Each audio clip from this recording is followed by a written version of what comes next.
explore around the mall towards the downtown.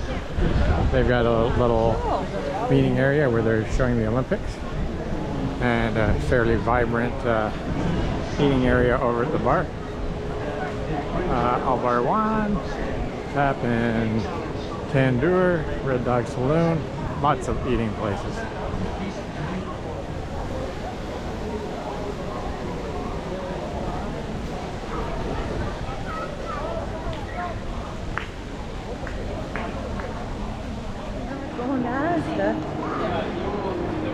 We're in the fancy shopping terminal in Southampton. This area is certainly more vibrant than the old town. After looking around, we had a beautiful meal at the Real Greek Restaurant. Had some amazing food at really reasonable prices. And then we got ready for our next day touring around the city.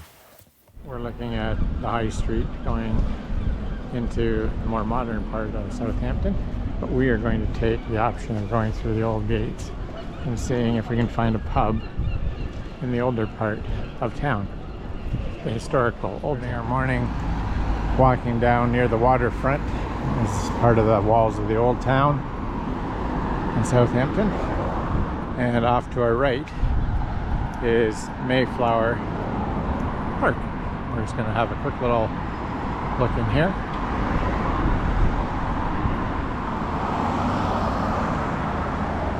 It's like a little Mayflower at the top of a monument right across from Mayflower Park. We'll continue our journey along this busy road. Down at the quay, this is a harbor house.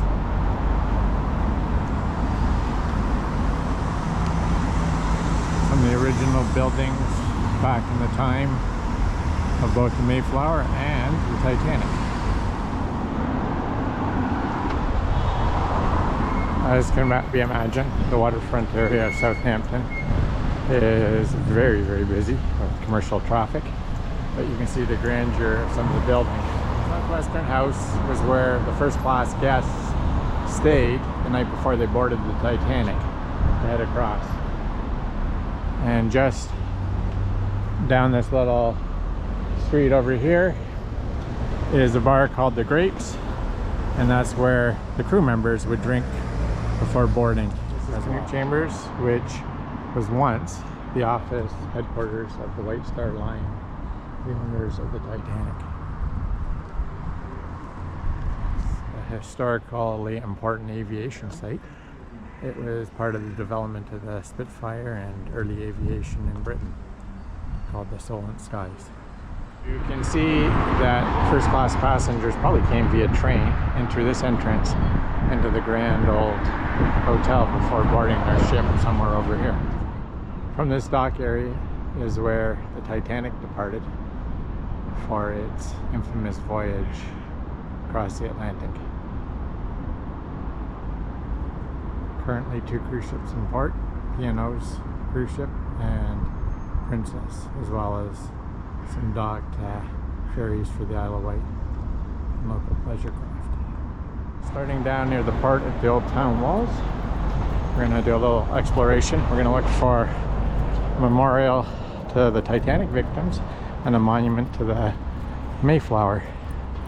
I believe there's also a medieval home, one of the oldest in Southampton, up ahead. This medieval building called the Way House was bombed out during the Blitz, unfortunately, but they've managed to keep it somewhat intact. And there you can see what it would look like. So this building is from the 14th century, and it's still intact, remarkably. Architecture of the old medieval building. It's called the Duke of Wellington. It's from the 12th century. It's a stone house on the site. It was damaged in a French raid in 1338. Wow. Also during the Blitz in World War II. And it has been restored, thankfully. Beautiful.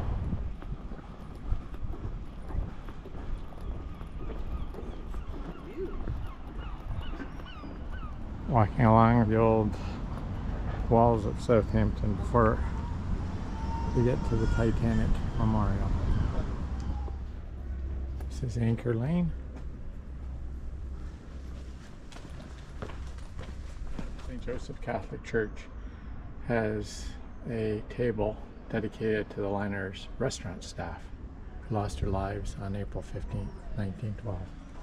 And it's right in this beautiful old part of Southampton, which has an old pub and another beautiful church just around the corner. 3.5 million Allied soldiers embarked from Southampton as part of the D-Day invasion.